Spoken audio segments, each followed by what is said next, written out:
who doesn't observe fasting without any excuse committing a big sin.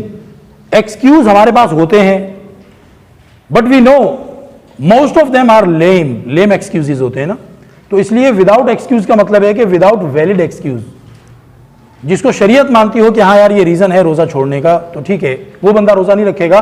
اور شریعت نہیں مانتی تو آپ نے بنایا ہوا ہے کہ جی آج مجھے کام بہت زیادہ ہیں اور آج میں نے سحری نہیں کی تھی تو میں روزہ کیسے رکھوں اور وغیرہ وغیرہ, تو یہ بہت بڑا گناہ ہے.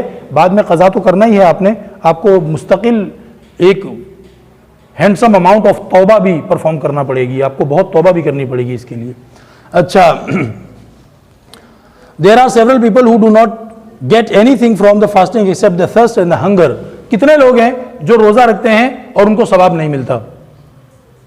وجہ کیا ہے؟ انہوں نے اپنے روزے کو خراب کیا, گناہوں میں مصروف ہو کر, جھوٹ بول کر, یا اللہ تعالیٰ کی کوئی اور قسم کی نافرمانیاں کر کے. روزہ رکھا ہے, اب ٹائم پاس کرنا ہے, شام تک کھانے پینے کی طرف توجہ نہ جائے, توجہ کسی اور کام میں لگائے لیکن وہ کام حرام کام تھا, ناجائز کام تھا. تو ایسے لوگوں کو روزے کا پھر ثواب نہیں ہے.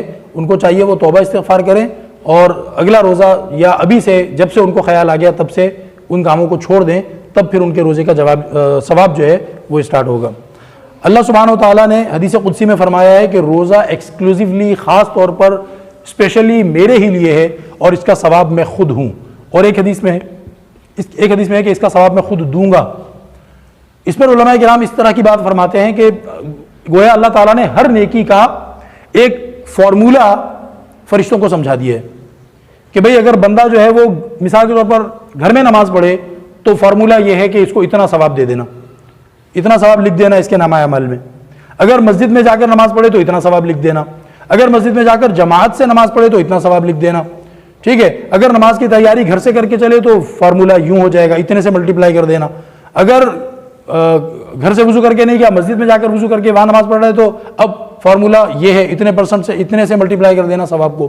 اسی طرح ہر نیکی کے اندر گویا اللہ تعالیٰ نے فرشتوں کو فارمولا سمجھا دیے, لیکن روزے کے بارے میں اللہ تعالیٰ نے فرشتوں کو نہیں سمجھایا.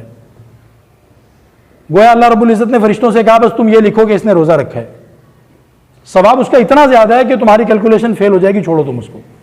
روزے کا اتنا بڑا ثواب ہے. اللہ رب العزت نے فرمایا کہ روزہ میرے ہی لیے ہوتا ہے, اس کا ثواب تو میں ہی دوں گا. اور دوسری حدیث میں اس کا ثواب میں خود ہوں. اللہ نے کہا کہ میں اس کا ثواب ہوں.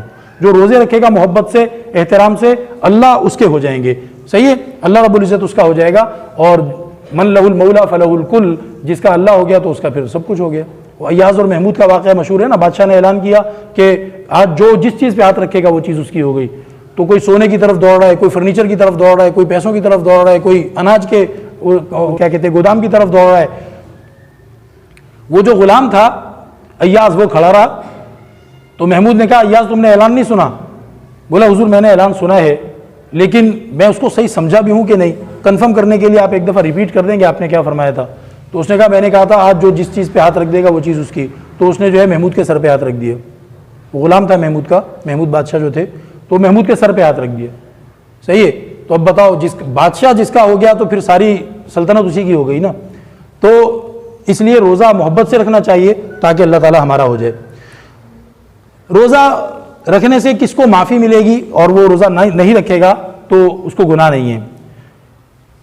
جو ایسا بیمار ہے کہ روزہ اس کی بیماری میں اضافہ کر دیتا ہے, روزہ اس کی بیماری کو بڑھا دیتا ہے. ٹھیک ہے, اس کو خود تجربے سے یہ بات پتہ ہے کہ روزے میں میری بیماری شدید ہو جاتی ہے, تکلیف بڑھ جاتی ہے. یا اس کو ریلیجیس ڈاکٹر نے, ریلیجیس کا مطلب اگین وہی ہے کہ ایسا ڈاکٹر جو مذہب کو اہمیت دیتا ہو. ٹھیک ہے, یہ مطلب نہیں ہے کہ ڈاکٹر صاحب نے پگڑی باندھی ہوئی ہو اور وہ ریلیجیس ڈاکٹر ہوں گے. ریلیجیس ڈاکٹر کا مطلب ہے کہ مذہب کو اہمیت دیتا ہو.